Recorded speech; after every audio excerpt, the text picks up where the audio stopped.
Hi friends, welcome back to VH Lifestyle. அனைவருக்கும் வணக்கம்.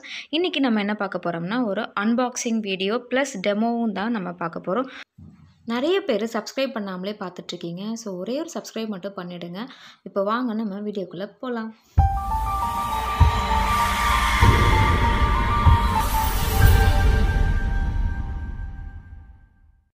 ஆக்சுவலாக இந்த ப்ராடக்ட் வந்துட்டு என்னதுன்னா வால் ஃபேன் சொல்லுவாங்க. ஸோ ஓரியண்ட் கம்பெனியோட நம்ம வால் ஃபேன் தான் பார்க்க போகிறோம். அதுவும் முக்கியமாக இது வந்துட்டு மேட் இன் இண்டியா. வரலாறு முக்கிய அமைச்சரே மாதிரி இது வந்துட்டு மேட் இன் இண்டியா தான் இது.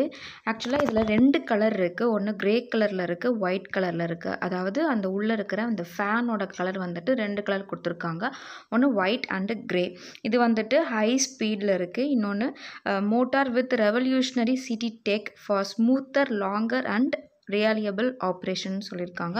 ஸோ ஸ்விட்ச் டு ஸ்மார்ட் ரொம்பவே வந்துட்டு ஃபிக்ஸ் பண்ணுறதுக்கும் அதை வந்துட்டு ஸ்மார்ட்டாக வந்துட்டு அவங்க கொடுத்துருக்காங்க.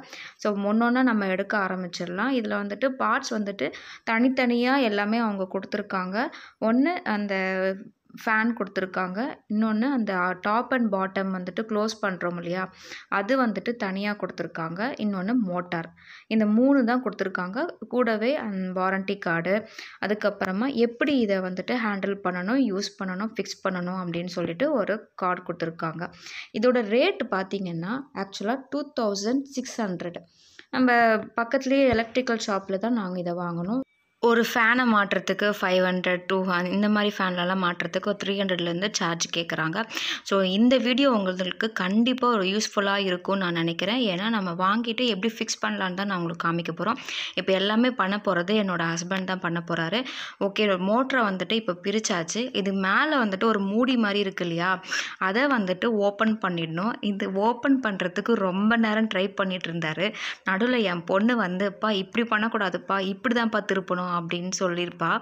அதை வந்துட்டு அவள் தான் ஓப்பன் பண்ண சொல்லியிருப்பா. அதே மாதிரி அவரும் ஓப்பன் பண்ணி அதை வந்துட்டு ஃபிக்ஸ் பண்ண போகிறாரு. எடுத்த உடனே இதை வந்துட்டு ரிமூவ் பண்ணிட்டதுக்கு அப்புறமா தான் நம்ம ஃபேனை வந்துட்டு ஃபிக்ஸ் பண்ண முடியும். ஸோ ஒயரையும் வந்துட்டு பிரிச்சிடலாம். இதுதான் ஃபேனு. இந்த ஃபேனில் வந்துட்டு ஃபஸ்ட்டு டாப் அண்ட் பாட்டமை வந்துட்டு நம்ம வைக்கணும் இல்லையா, அதுக்கு முன்னாடி இதில் ஒரு ரவுண்டு மாதிரி இருக்கும், அதையும் நம்ம ரிமூவ் பண்ணிடணும். ஃபஸ்ட்டு பாட்டமோட இதை வந்துட்டு ப்ளேஸ் பண்ணிவிட்டு அதுக்கப்புறமா அதை லிட்டு இருக்கு இல்லையா, அதையும் க்ளோஸ் பண்ணிட்டதுக்கப்புறமா தான் இந்த ஃபேனை வந்துட்டு நம்ம வைக்க முடியும். ஒரு சின்னதாக ராடு மாதிரி தெரியுது இல்லையா, அதில் தான் அந்த கிரே கலரோட அந்த ஃபேன் அந்த இது வந்துட்டு ஃபிக்ஸ் பண்ண முடியும் மாதிரி கரெக்டாக நம்ம ஃபிக்ஸ் பண்ணிக்கணும். நமக்கு எப்படி வாட்டர் வருதோ அந்த மாதிரி ஃபிக்ஸ் பண்ணிக்கணும்.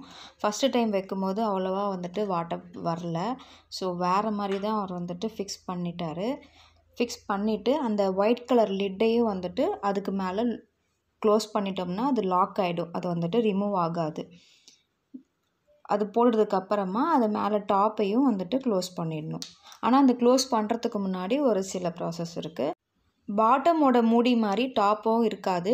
அதாவது நம்ம எம்ப்ராய்ட்ரிலாம் போடுவோம் இல்லையா, அதுக்கு அந்த ஒரு வளைவு மாதிரி கொடுப்பாங்க இல்லையா, அந்த பெல்ட்டு, அந்த மாதிரி தான் இது வந்துட்டு ஒரு 3 லேயர் மாதிரி இருக்கும். அதை ஃபஸ்ட்டு நம்ம ரிமூவ் பண்ணிக்கணும்.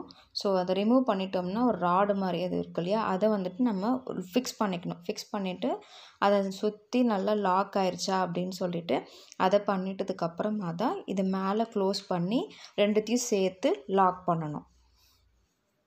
அப்போ தான் அந்த சின்ன பசங்க யாரும் கை உள்ளே விட மாட்டாங்க. அதே மாதிரி வெளிலேயும் வந்துட்டு அது ஃபுல் சேஃப். அது இப்போது ஃபுல்லாக வந்துட்டு அந்த நம்ம ஸ்க்ரூ வச்சு நம்ம நல்லா டைட்டாக லாக் பண்ணிடணும். ஏன்னா நம்ம சுற்ற அது என்ன ஆகும்னா அந்த மூடி இருக்கு இல்லையா, மேலே இருக்கிற மூடி வந்துட்டு அந்த ஸ்பீடுக்கு சில டைம் வந்துட்டு கழண்டி விழுந்துடும். ஸோ டைட்டாக இருக்கா இல்லையான்ட்டு நல்லா செக் பண்ணிக்கணும்.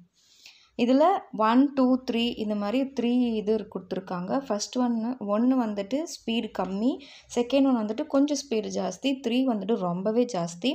அதே மாதிரி இதில் அவங்களே கொடுத்துருப்பாங்க செவத்தில் ஃபிட் பண்ணுற மாதிரி அந்த ஒரு ஸ்டாண்டு மாதிரி கொடுத்துருப்பாங்க. அதே மாதிரி 2 ஸ்க்ரூ கொடுத்துருப்பாங்க. ஸோ ஆல்ரெடி நான் எங்களுக்கு ஃபிக்ஸ் ஆனதுனால ஈஸியாக அந்த ஆணியை வந்துட்டு மாட்டிட்டார். நான் எடுக்கலை. ஸோ இப்போ நமக்கு ஏற்ற மாதிரி நம்ம அந்த இதில் கரெக்டாக அந்த ஃபேனையை நம்ம வந்துட்டு மாட்டிடலாம். மாட்டிட்டு அது ஷேக் ஆகுதா இல்லையான்ட்டு கொஞ்சம் செக் பண்ணிவிட்டு பார்த்துக்கலாம். அதே மாதிரி இது வந்துட்டு ஒரு ஹெட்செட் மாதிரி 2 மாதிரி தொங்குது. ஒன்று நம்ம ஸ்பீடுக்கு ஏற்ற மாதிரி சேஞ்ச் பண்ணுறது, இன்னொன்று வந்துட்டு ரொட்டேட் இந்த பக்கம் லெஃப்ட்டு ரைட்டு அந்த மாதிரி இழுத்து விட்டுட்டோம்னா அது அப்படியே ஆன்டி கிளாக் வை அந்த மாதிரி அசைஞ்சிக்கிட்டே இருக்கும். முக்கியமாக என்னதுன்னா இதில் ஒயர் ப்ளக் இருக்கு இல்லையா, அது வந்துட்டு ரொம்பவே லென்த்தியாக தான் கொடுத்துருப்பாங்க. நமக்கு இப்போ ப்ளக்கு வந்துட்டு சின்னதாக இருக்குது, அதாவது டிஸ்டன்ஸ் வந்துட்டு சின்னதாக இருக்குதுன்னா நம்ம சைஸுக்கு ஏற்ற மாதிரி நம்ம சுற்றிக்கலாம். சப்போஸ் உங்களுக்கு வந்துட்டு இல்லை எங்களுக்கு டிஸ்டன்ஸ் வந்துட்டு லாங்காக வேணும் அப்படின்னு சொல்லிட்டு அதுக்கு ஏற்ற மாதிரி எக்ஸ்டென்ஷன்ஸ் இருக்குது. ஸோ அதுக்காக என்னது இது ப்ளக்குக்கு மேலேயே வச்சுருக்கீங்களே, இப்போது ப்ளக்கோட ஒயர் வந்துட்டு சின்னதாக இருக்கா அப்படின்ட்டு நீங்கள் கவலைப்பட வேணாம். ஸோ ஃபிட் பண்ணியாச்சு. அதே மாதிரி நம்ம இந்த பக்கம் ஷேக் பண்ணிக்கலாம். அதாவது பின்னாடி அந்த ஒரு இது மாதிரி பிடிச்சிக்கிட்டு நம்ம மேலே கீழே இல்லைன்னா நமக்கு எந்த டைரெக்ஷனில் வேணுமோ அந்த டைரெக்ஷனில் நம்ம செட் பண்ணிக்கலாம். ஓகே ஃப்ரெண்ட்ஸ், இந்த வீடியோ உங்களுக்கு டெமோ வீடியோ உங்களுக்கு பிடிச்சிருக்குன்னு நினைக்கிறேன். பிடிச்சிருந்ததுன்னா லைக் பண்ணிக்கோங்க, சப்ஸ்கிரைப் பண்ணிக்கோங்க. அடுத்த ஒரு இன்ட்ரெஸ்டிங்கான வீடியோவில் சந்திக்கிறேன். அது வரைக்கும் நன்றி, வணக்கம்.